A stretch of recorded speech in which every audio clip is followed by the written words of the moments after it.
everyone, welcome back to Ancestral Healing. Today's video is a little bit different than the rest. It was filmed spontaneously while my mom was cooking in the kitchen. A few days prior, we were both talking about our ancestors, which led to a conversation about ancestral recipes. So naturally, I asked her if we could make Ciorba De Burta, which is essentially tripe soup.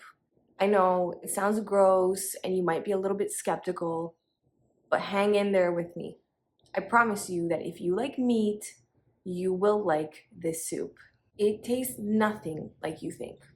The tripe soup is a traditional Romanian soup that was influenced by the Ottoman Empire. It's made with beef tripe, garlic, sour cream, eggs, and vinegar.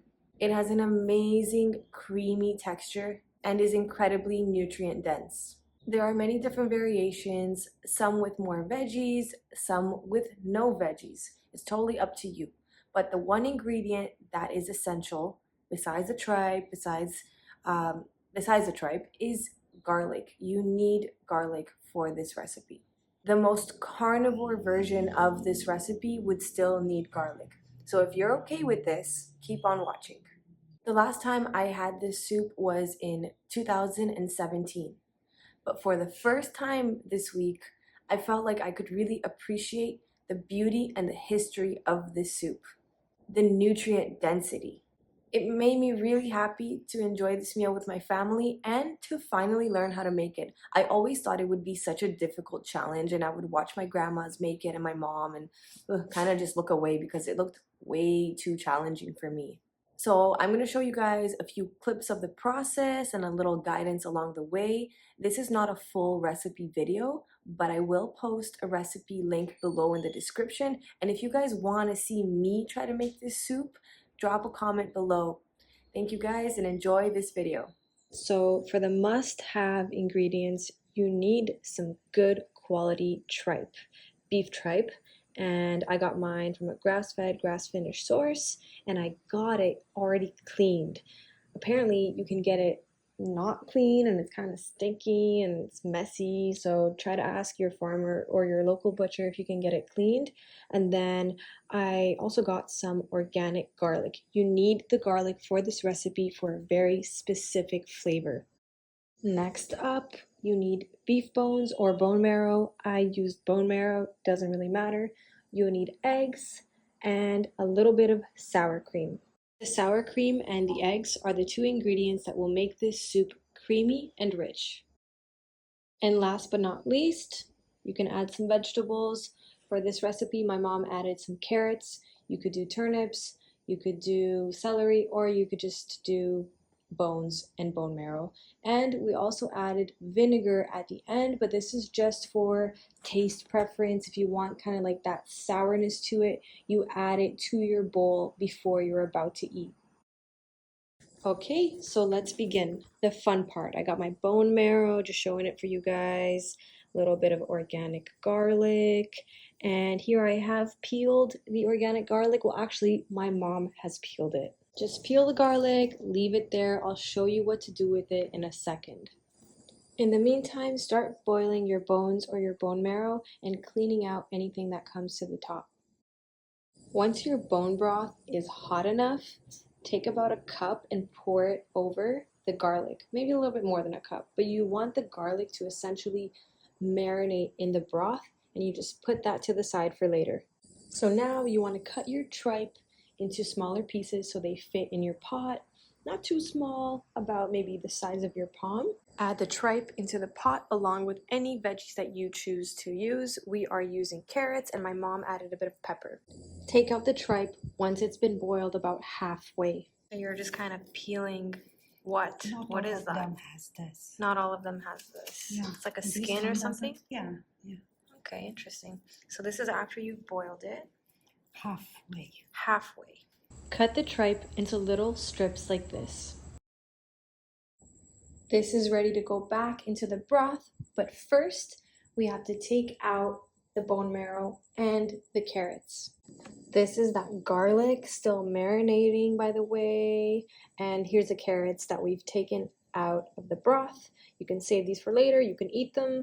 And now with just the broth in the pot, we're going to add back in the tripe to get it fully cooked, fully boiled. It's not quite there yet.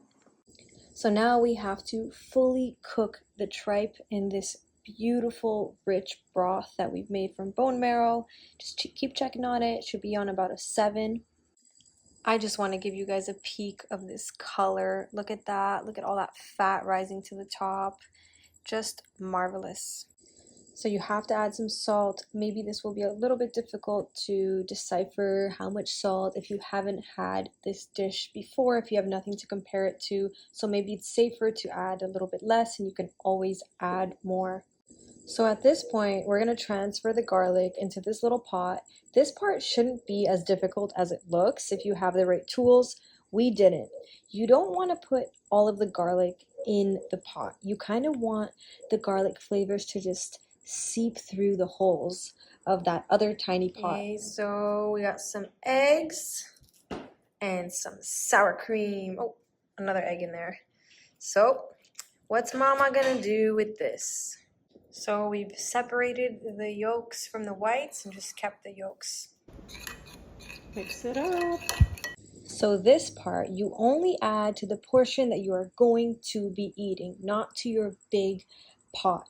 You're just going to add egg yolks and sour cream. Please refer to a recipe link that I've provided for exact ingredients, an exact number of eggs, an exact amount of sour cream. This is a part that makes your soup super creamy. Okay, so this is where my mom created magic. So we've transferred the soup that we're going to eat right now to this smaller pot. And now we're going to add some soup, some hot soup to that egg yolk and sour cream mixture. Apparently, if you kind of add it in slowly as opposed to pouring the egg yolk and sour cream, it prevents it from cooking because you don't really want the yolk to cook and be like little chunky egg pieces. You want it to be more like a sauce, a creamy, thickening sauce. So yeah, this part is pretty interesting. Just kind of add it in there slowly. Mix it in well. You can see it's already looking much thicker than what's in the pot. So you have to make this yolk and sour cream mixture for every time you eat. You need it to be fresh. You can't just add it to the big pot of soup. It has to be fresh. We added the garlic a little bit back in there, just kind of letting it marinate a little bit without falling through. Wasn't garlicky enough for our liking. I mean, you guys, just look at it. This is what ancestral food looks like, and my mom just taught me how to make it. I am so excited to try this. Look at this golden elixir. So happy though, because this is actually the first time that my mom or my family has used bone marrow. So it's kind of transformed this soup. My mom said she's never seen it with so much fat. So I'm super excited about that. This is nutrient density in a pot. I regret I didn't appreciate this soup sooner in my life. You guys have got to try this. Let me know what your thoughts are in the comments below.